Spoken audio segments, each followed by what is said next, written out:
Welcome back to the Explainer. Today, we are going to fundamentally reframe how you look at the SAT. For a lot of students, it's just this massive, stressful admissions hurdle, right? Well, actually, scratch that. We are going to look at it as a highly lucrative financial investment. Believe it or not, there are over 40 colleges out there providing matching scholarship options for scores right between that 1,200 and 1,540 plus range. So when you approach it strategically, a strong SAT score is literally one of the most reliable tools you have to slash the cost of a U.S. college education. Now, let's dive right into a massive misconception. It's probably the most common question we get. If hundreds of colleges are going test optional, why on earth is the SAT still worth thousands of dollars in 2026?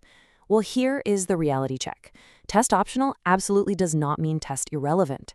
Sure, you might not strictly need a score just to get your foot in the door for admissions anymore, but institutional merit scholarships, the ones that don't require any proof of financial need, yeah, they still heavily reward strong SAT scores.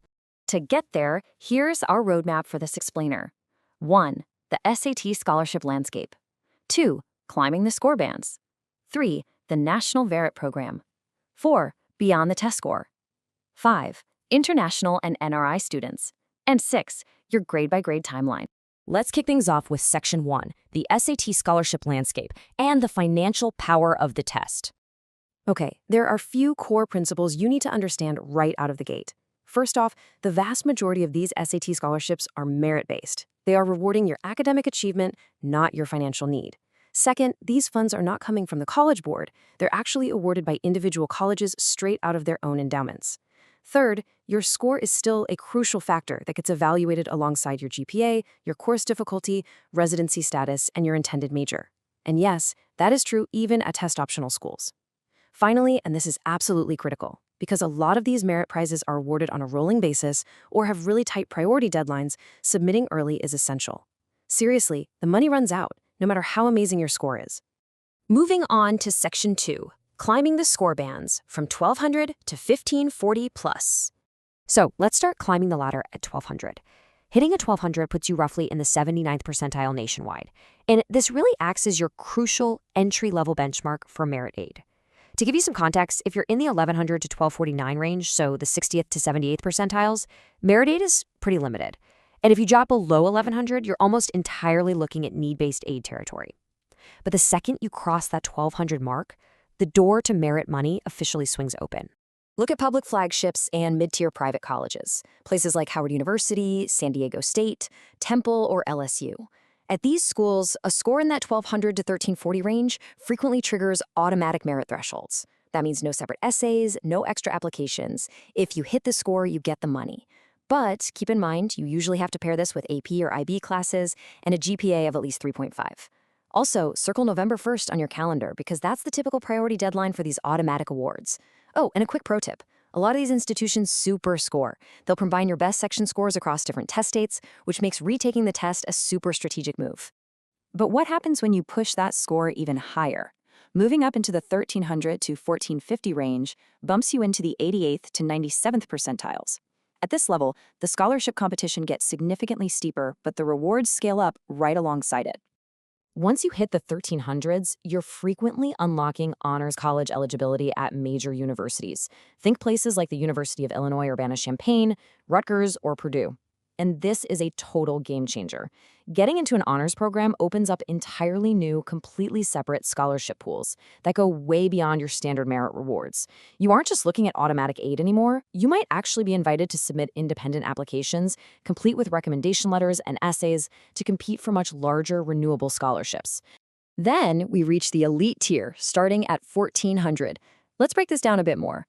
Hitting the 1,450 to 1,549 range places you in the 96th to 99th percentiles, and that unlocks top-tier university merit awards. Push past 1,550 into that top 1%, now you are squarely in full-ride national merit territory. This is highly rarefied air.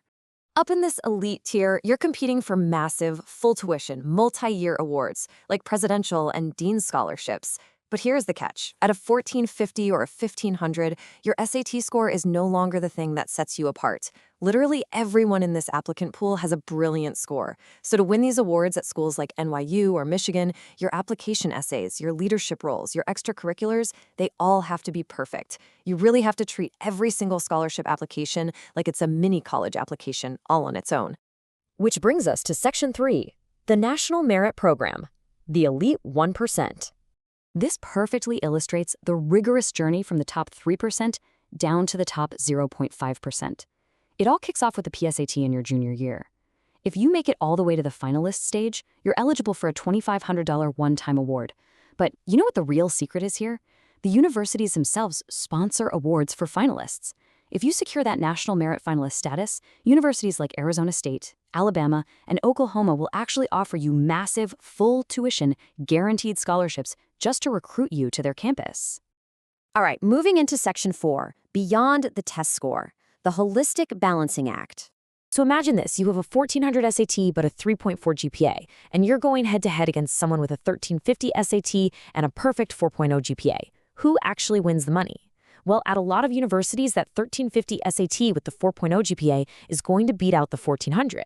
Why? Because competitive merit aid usually demands a baseline GPA of 3.5 combined with serious AP and IB rigor to back up that test score.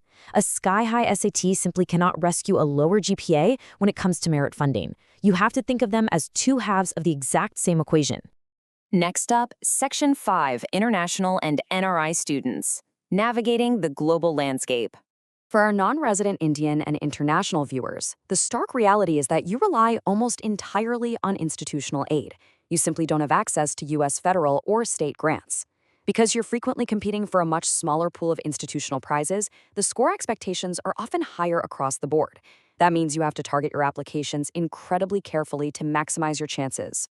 Keep in mind that public universities generally prioritize their in-state residents, so as an international applicant, private universities are typically much more generous. Schools like Boston University, which offers a presidential scholarship that goes up to full tuition, along with the University of Rochester, Case Western, Tulane, and NYU, are fantastic targets. Just a quick word of advice, though. Always contact the International Admissions Office directly to verify their current documentation requirements, because those rules can definitely change from year to year. Let's bring it all together in Section 6, your grade-by-grade timeline and pre-application checklist. Students who structure their test prep around earlier scholarship deadlines, rather than waiting for those late admissions deadlines, consistently secure much better financial outcomes. Notice how the heavy lifting on this timeline really happens in the spring and summer of your 11th grade year. You want to get your target score completely finalized by the early fall of 12th grade. That way, you're perfectly positioned to hit those crucial November 1st priority deadlines for merit aid. So before you hit submit on any application, run through this 4-step checklist. Step 1, apply early. Do not forget that November 1st date. Step 2 is absolutely critical for test optional schools. Only submit your score if it falls at or above the school's middle 50% range. Sending in a below average score can actively hurt your scholarship chances, so be careful. Step 3, make sure your GPA aligns with your test score. And Step 4, know exactly whether the school awards money automatically or if you need to be drafting separate essays right now. I want to leave you with this one final thought. The SAT is not just an exam. It's quite literally a crucial part of your broader financial plan. Just a few hours of testing can yield tens of thousands of dollars in grants that you never, ever have to pay back. So ask yourself, are you treating your SAT prep like a chore, or are you treating it like the highest paying hourly job you will ever have as a high school student?